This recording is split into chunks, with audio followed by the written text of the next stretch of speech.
당신이 새 집으로 이사를 간다면 무엇을 가장 먼저 확인하시겠습니까? 방의 크기, 채광 아니면 주변 환경일까요? 저는 그 모든 것을 확인했다고 생각했습니다. 하지만 가장 중요한 한 가지를 놓쳤습니다. 이 집에 누가 살았는지를요. 5월의 첫째 주 토요일이었습니다.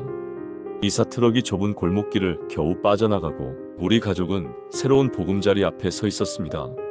3층짜리 낡은 빌라였지만 가격이 저렴했고 무엇보다 조용한 동네라는 점이 마음에 들었습니다. 아내는 현관문을 열면서 안도의 한숨을 내쉬었습니다. 생각보다 괜찮네. 사진으로 볼 때보다 훨씬 넓어 보여. 5살 딸아이인 지혜는 신이 나서 집 안을 뛰어다녔습니다. 작은 발걸음이 빈집에 울려 퍼졌습니다. 아빠, 여기 내 방이야? 진짜 내 방이야?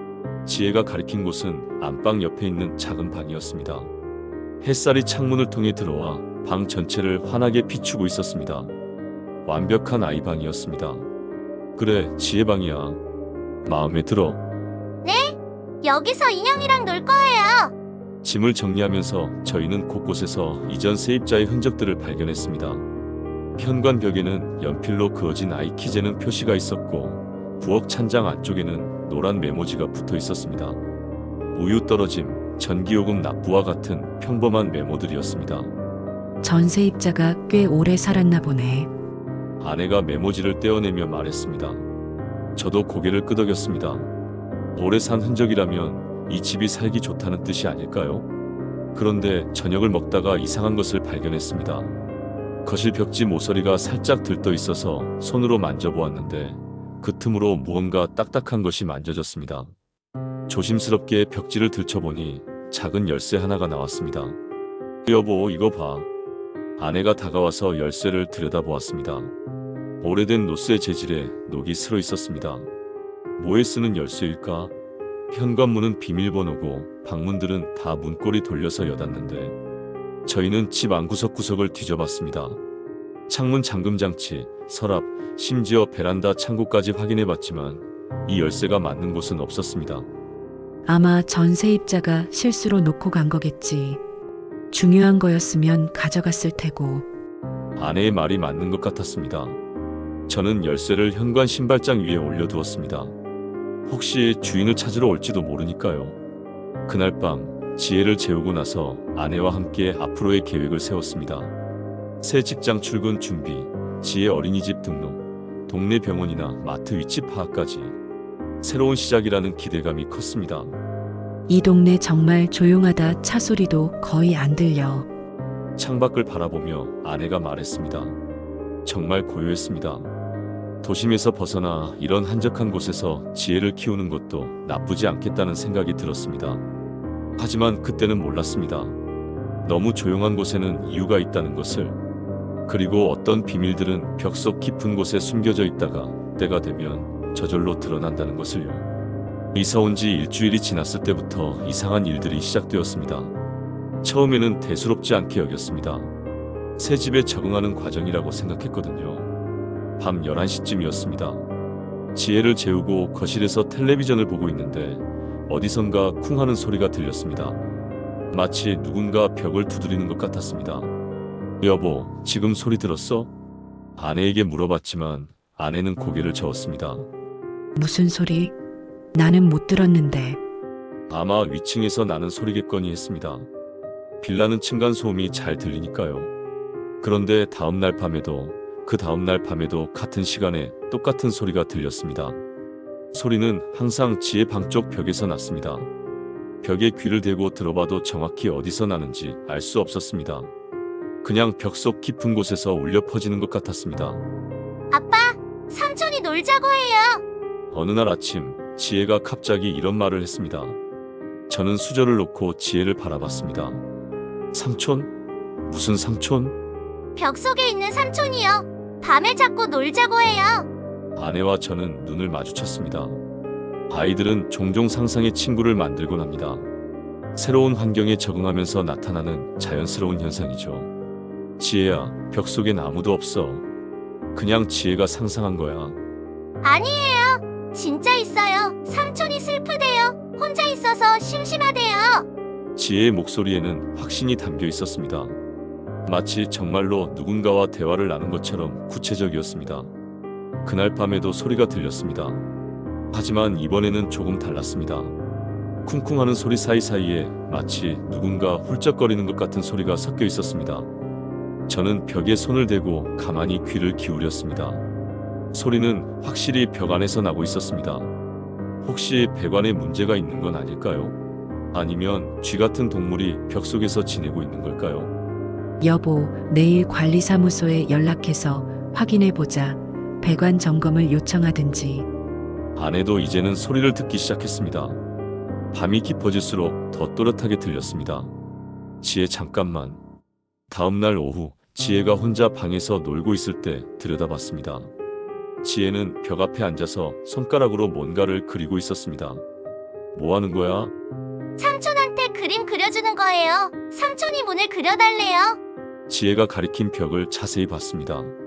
벽지 위에 손가락 자국으로 네모난 모양이 그려져 있었습니다.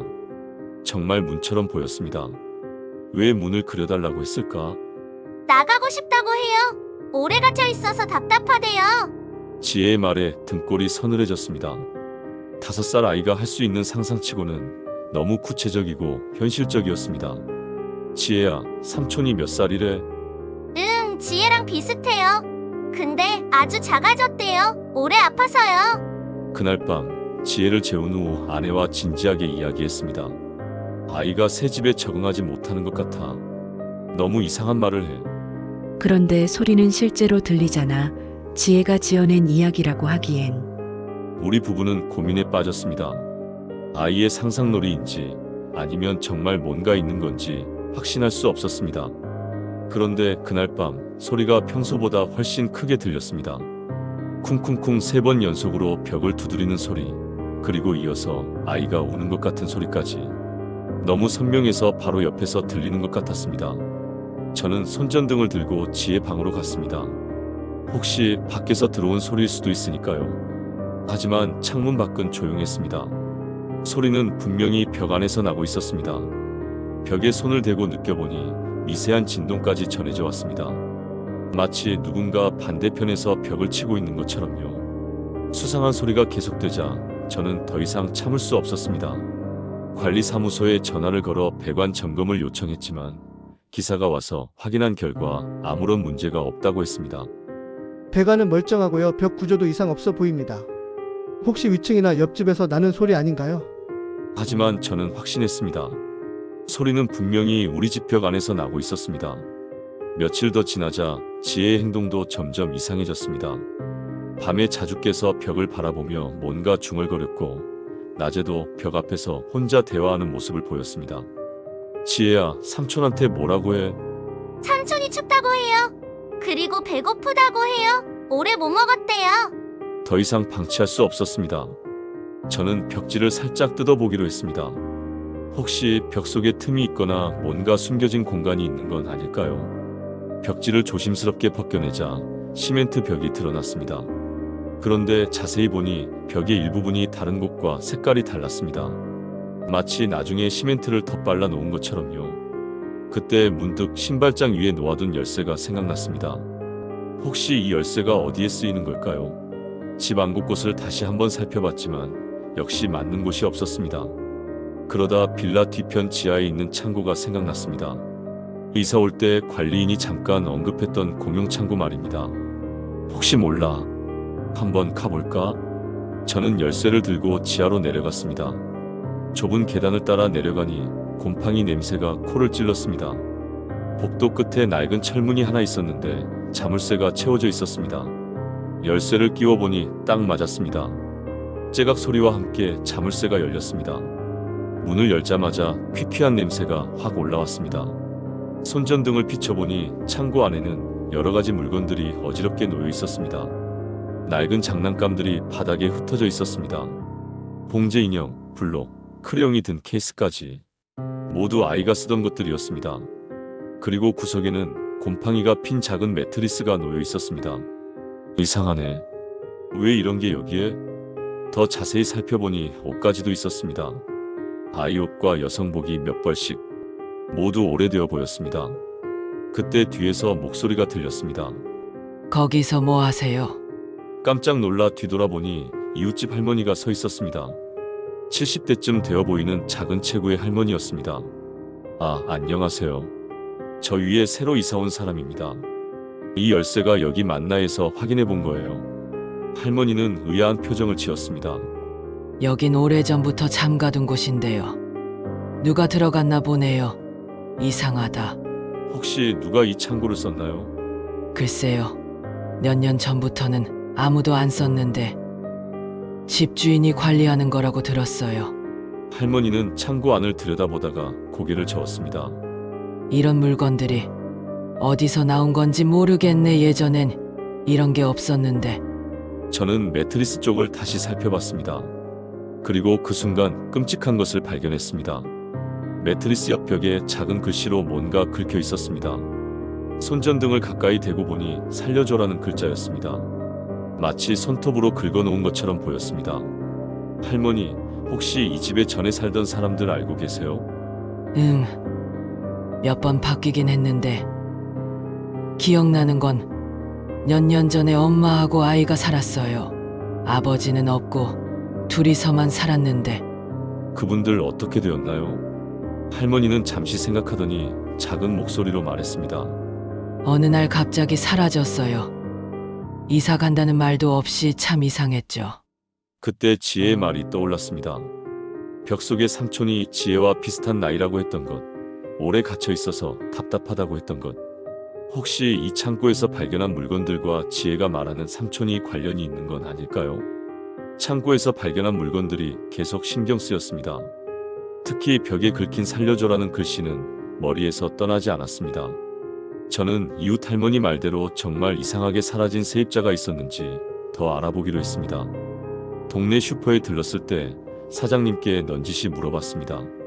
오래 가게를 하셨다니 동네 사정을 잘 아실 테니까요. 사장님, 저희 집에 전에 살던 분들 혹시 기억나세요? 슈퍼 사장님은 50대 중반의 인상 좋은 분이었습니다.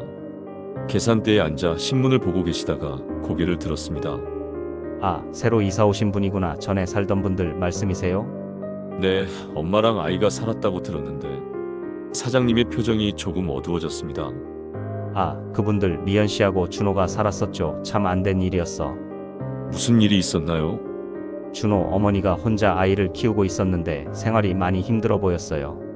가끔 이 가게에 와서 라면이나 빵 하나씩 사가곤 했거든요.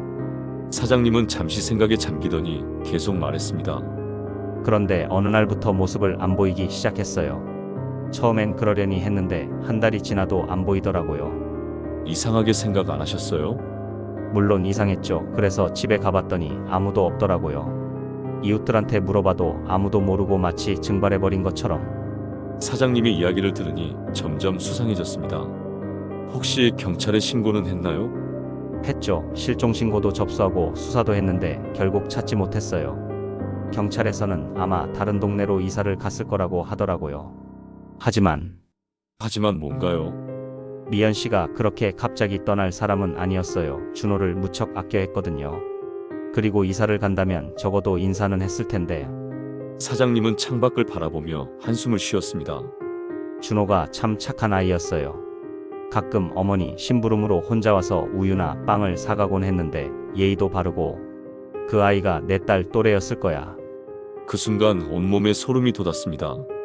준호라는 아이가 지혜와 비슷한 나이였다니. 혹시 준호가 몇 살이었나요? 한 5살? 6살?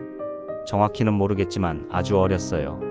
집으로 돌아오는 길에 머리가 복잡했습니다.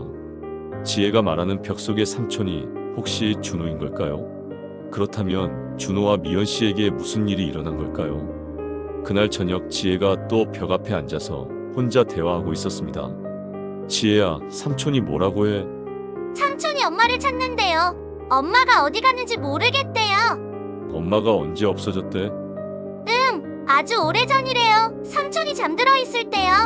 지혜의 말이 점점 더 구체적이고 현실적으로 들렸습니다. 마치 정말로 누군가의 이야기를 전해 들은 것처럼요. 삼촌 이름이 뭐래? 잠시 벽을 바라보던 지혜가 대답했습니다. 준호래요. 그 순간 저는 확신했습니다. 지혜가 말하는 삼촌은 실제로 존재했던 아이 준호였습니다. 그리고 준호와 미연 씨에게 분명히 무슨 일이 일어났을 겁니다. 밤에 아내와 이야기를 나눴습니다. 여보, 나 오늘 동네 슈퍼 사장님한테 들은 이야기가 있어. 아내에게 준호와 미연 씨의 실종 사건을 이야기했습니다. 아내도 놀란 표정을 지었습니다. 그럼 지혜가 말하는 삼촌이 정말 아직 확실하지는 않아. 하지만 너무 우연이 많아. 그날 밤에도 벽에서 소리가 들렸습니다. 하지만 이번에는 다르게 들렸습니다. 단순한 소음이 아니라 누군가 도움을 요청하는 절규처럼 들렸습니다. 저는 결심했습니다. 벽 속에 무엇이 있는지 직접 확인해 보기로요. 더 이상 미룰 수 없었습니다. 지혜가 계속해서 준호와 대화를 나누고 밤마다 벽에서 나는 소리도 점점 더 선명해지고 있었습니다. 저는 용기를 내서 벽지를 완전히 뜯어보기로 했습니다. 토요일 오전, 지혜와 아내를 친정에 보내고 혼자 집에 남았습니다. 공부를 준비하고 지혜 방으로 들어갔습니다. 평소 소리가 가장 많이 나던 벽 부분부터 시작했습니다. 벽지를 조심스럽게 벗겨내자 시멘트 벽이 드러났습니다. 예상대로 벽의 일부분이 다른 곳과 색깔과 질감이 달랐습니다. 분명히 나중에 시멘트를 발라서 막아놓은 것 같았습니다. 망치로 가볍게 두드려 보니 속이 비어있는 것 같은 소리가 났습니다. 다른 벽과는 전혀 다른 울림이었습니다. 정말 뭔가 있구나. 더 넓게 벽지를 제거해 보니 네모난 모양으로 시멘트가 발라져 있는 것을 확인할 수 있었습니다. 마치 문을 막아놓은 것처럼 보였습니다. 그때 지혜가 손가락으로 그렸던 문 모양이 생각났습니다. 정확히 이 위치였습니다. 아이가 어떻게 알았을까요? 조심스럽게 시멘트를 긁어내기 시작했습니다. 오래된 시멘트라 그런지 생각보다 쉽게 부서졌습니다. 1시간 정도 작업하니 시멘트 덩어리들이 떨어져 나갔습니다. 그리고 그 뒤에 정말로 문이 있었습니다. 작은 나무 문이었는데 페인트가 벗겨지고 낡아 있었습니다. 문고리를 돌려보니 잠겨있지 않았습니다. 문을 열자마자 퀴퀴하고 썩은 냄새가 확 올라왔습니다. 손전등을 비춰보니 아주 작은 방이 있었습니다. 어른이 서기에도 힘들 정도로 낮은 천장이었습니다. 방 안에는 낡은 매트리스 하나와 몇 개의 장난감이 있었습니다. 벽에는 크레용으로 그려진 그림들이 있었습니다. 아이가 그린 듯한 서툰 그림들이었습니다. 이게 뭐지? 더 자세히 살펴보니 방 구석에 작은 그릇과 물컵이 있었습니다.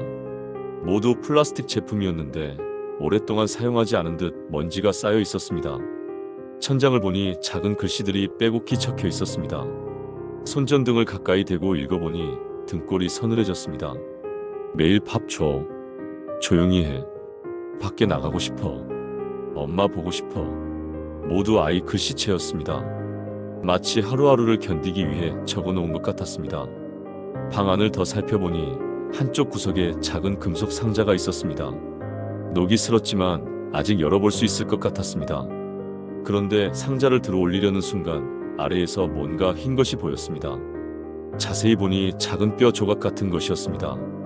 설마. 온몸이 떨렸습니다. 이 방은 누군가를 가둬둔 곳이었습니다. 그리고 그 누군가는 여기서 생을 마감했을지도 모릅니다. 급하게 방에서 나왔습니다. 숨이 막힐 것 같았습니다. 거실로 나와서 한참 동안 진정하려고 노력했습니다. 아내에게 전화를 걸었습니다. 여보, 집에 오지 마. 지혜도 데리고 친정에 며칠 더 있어. 왜? 무슨 일이야? 벽 뒤에 방이 있어. 누군가 갇혀 살았던 것 같아. 뭐라고? 무슨 말이야? 전화로 설명하기엔 너무 복잡했습니다. 일단 경찰에 신고하고 나서 다시 연락할게. 절대 집에 오지 마. 전화를 끊고 다시 방으로 들어갔습니다. 금속 상자를 가지고 나와서 거실에서 열어봤습니다. 상자 안에는 몇 장의 사진과 작은 공책이 들어 있었습니다. 사진을 보니 젊은 여성과 어린 남자아이가 함께 찍은 것이었습니다. 아마 미연 씨와 준호일 겁니다. 공책을 펼쳐보니 아이의 서툰 글씨로 일기가 적혀 있었습니다. 오늘도 삼촌이 밥을 안 줬어. 배고파.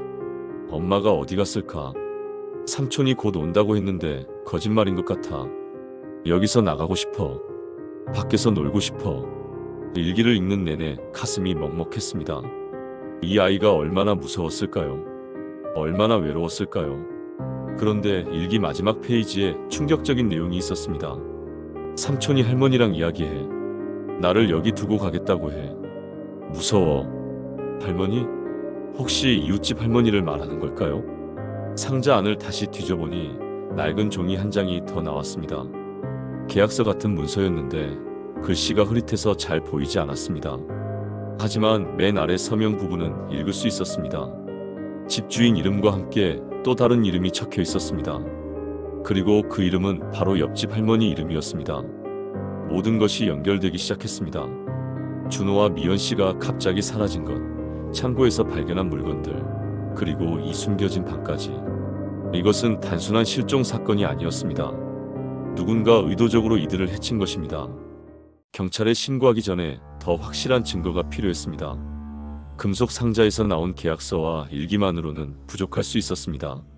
저는 다시 그 작은 방으로 들어갔습니다. 이번에는 더 자세히 살펴보기로 했습니다. 손전등과 함께 휴대폰 플래시까지 켜서 방 안 구석구석을 조사했습니다. 매트리스를 들어 올려보니 바닥에 더 많은 뼈 조각들이 있었습니다. 작고 가느다란 뼈들이었습니다.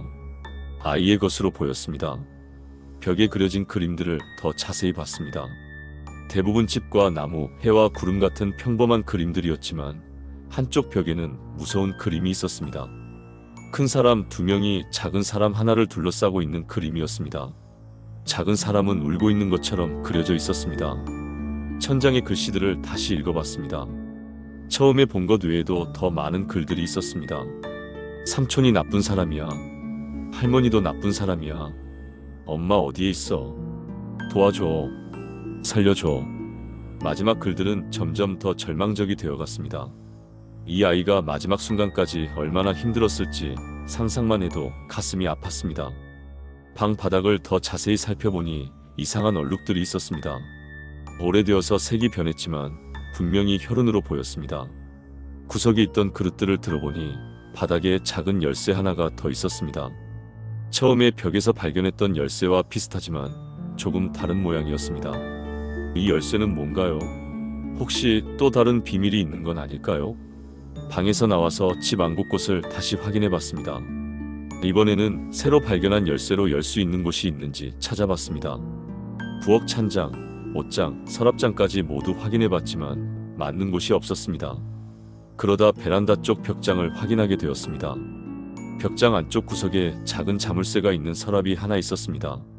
열쇠를 끼워보니 딱 맞았습니다. 서랍을 열자 여러 가지 문서들이 나왔습니다. 계약서, 은행 통장, 그리고 사진들까지. 모두 미연 씨와 준호 관련 자료들이었습니다. 계약서를 자세히 읽어보니 충격적인 내용이 있었습니다.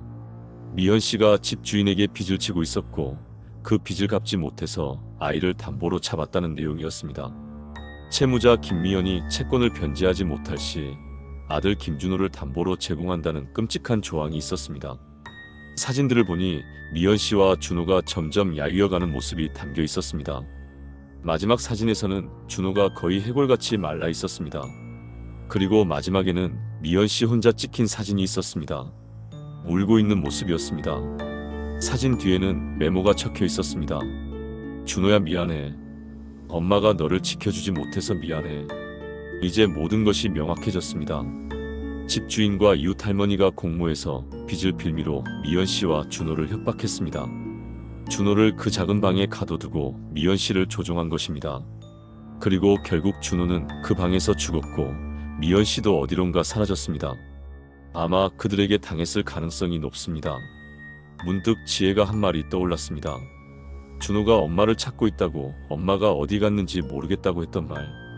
준호의 영혼이 아직 이 집에 남아서 엄마를 기다리고 있는 걸까요? 그래서 지혜에게 도움을 요청한 걸까요? 그때 현관벨이 울렸습니다.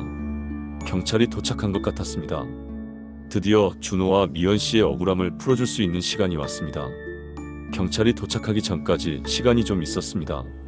저는 금속 상자 안의 내용들을 더 자세히 살펴보기로 했습니다. 혹시 놓친 증거가 더 있을지도 모르니까요. 준호의 일기를 처음부터 다시 읽어봤습니다. 첫 페이지는 평범한 아이의 일상이 적혀 있었습니다. 오늘 엄마랑 새 집에 왔어. 엄마가 여기서 행복하게 살자고 했어. 집이 좀 오래됐지만 괜찮아. 엄마가 웃어서 나도 기뻐. 하지만 페이지를 넘길수록 내용이 달라졌습니다. 집주인 삼촌이 무서워. 엄마한테 큰 소리로 이야기해.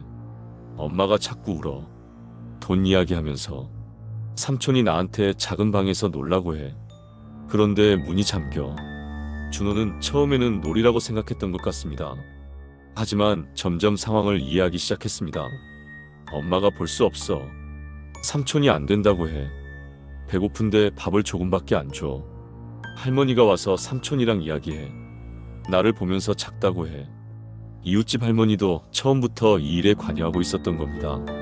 일기 중간쯤에는 더 구체적인 내용들이 있었습니다. 삼촌이 엄마한테 나를 팔라고 해. 엄마가 싫다고 울었어. 할머니가 다른 집 아이들 이야기해. 나처럼 팔린 아이들이래. 이들은 단순히 준호만 해친 게 아니었습니다. 다른 아이들도 희생양이 되었을 가능성이 높았습니다.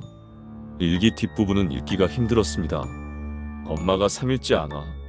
삼촌이 엄마는 다른 곳에 갔다고 해. 혼자 무서워. 엄마 목소리가 들렸는데 삼촌이 조용히 하라고 해. 엄마가 어디에 있지? 나도 가고 싶어. 마지막 페이지는 거의 읽을 수 없을 정도로 글씨가 흐릿했습니다. 아마 준호가 많이 약해진 상태에서 썼을 겁니다. 아파, 많이 아파. 엄마 보고 싶어. 누군가 도와줬으면 좋겠어. 미안해. 엄마 준호가 약해서 미안해. 마지막 줄은 겨우 알아볼 수 있었습니다. 사랑해. 엄마. 일기를 다 읽고 나니 눈물이 났습니다. 5살밖에 안 된 아이가 얼마나 절망적이었을까요? 상자에서 사진들을 다시 꺼내봤습니다. 행복했던 시절의 미연 씨와 준호 모습이 담겨 있었습니다. 공원에서, 집에서, 가족 사진 같은 것들이었습니다. 그런데 한 장의 사진이 눈에 띄었습니다. 미연 씨가 누군가와 함께 찍은 사진이었는데 그 사람이 바로 집주인이었습니다. 둘이 친근하게 웃고 있는 모습이었습니다. 사진 뒤에는 날짜가 적혀 있었습니다. 준호가 태어나기 전이었습니다. 혹시 집주인과 미연 씨가 원래 아는 사이였던 걸까요? 다른 문서들을 살펴보니 더 충격적인 사실을 발견했습니다. 미연 씨의 출생 증명서에 아버지 이름이 적혀 있었는데 그 이름이 집주인 이름과 같았습니다. 설마 집주인이 미연 씨의 친아버지였던 겁니다. 그런데 자신의 딸과 손자를 이렇게 대했다는 말인가요? 더 찾아보니 미연 씨의 어머니 사망진단서도 있었습니다. 미연 씨가 20살 때 어머니가 돌아가셨고 그때부터 아버지와 단둘이 살았던 것 같습니다. 그리고 준호 출생신고서에는 아버지란이 공란으로 되어 있었습니다. 미연 씨가 미혼모였던 겁니다. 모든 퍼즐이 맞춰지기 시작했습니다. 집주인은 미혼모가 된 딸을 혐오했고 손자까지 버리려고 했습니다. 그리고 이웃 할머니와 함께 끔찍한 계획을 세웠던 것입니다. 미연 씨에게 돈을 빌려준 후 갚지 못한다는 핑계로 준호를 담보로 잡았습니다. 그리고 준호를 그 작은 방에 가둬두고 서서히 죽게 만들었습니다. 미연 씨는 아들을 구하려고 했지만 결국 실패했고 아마 그들에게 살해당했을 겁니다. 문득 지혜가 한 말이 떠올랐습니다. 준호가 엄마를 찾고 있다고, 엄마가 어디 갔는지 모르겠다고 했던 말. 준호의 영혼이 아직 이 집에 남아서 엄마를 기다리고 있는 걸까요? 그래서 지혜에게 도움을 요청한 걸까요? 그때 현관벨이 울렸습니다. 경찰이 도착한 것 같았습니다. 드디어 준호와 미연 씨의 억울함을 풀어줄 수 있는 시간이 왔습니다. 경찰이 도착했을 때 저는 모든 증거를 정리해서 보여드렸습니다. 숨겨진 방, 금속 상자 안의 일기와 사진들, 그리고 계약서까지. 형사님들도 처음에는 믿기 어려워하셨지만 직접 현장을 확인하고 나서는 표정이 심각해졌습니다. 이건 단순한 실종 사건이 아니네요. 감금과 살인 사건입니다. 국과수팀이 와서 그 작은 방을 정밀 조사했습니다. 바닥에서 발견된 뼈 조각들을 수거하고 혈흔을 채취했습니다. 벽에 적힌 글씨들도 모두 사진으로 기록했습니다. 며칠 후 감정 결과가 나왔습니다. 뼈 조각들은 정말 아이의 것이었고 유전자 검사를 통해 김준호의 것으로 확인되었습니다. 집주인과 이웃집 할머니는 즉시 체포되었습니다. 처음에는 발뺌을 했지만 확실한 증거들 앞에서는 결국 범행을 자백했습니다. 그들의 진술에 따르면 미연 씨도 준호가 죽은 후 항의하다가 그들에게 살해되었습니다. 시신은 다른 곳에 매장했다고 했습니다. 재판이 진행되는 동안 더 충격적인 사실들이 드러났습니다. 이들은 준호만 해친 게 아니었습니다. 지난 몇 년 동안 여러 명의 아이들을 같은 방식으로 해쳤던 것입니다. 빈곤한 가정의 아이들을 타겟으로 삼아 부모에게 돈을 빌려준 후 갚지 못하면 아이를 담보로 잡았습니다.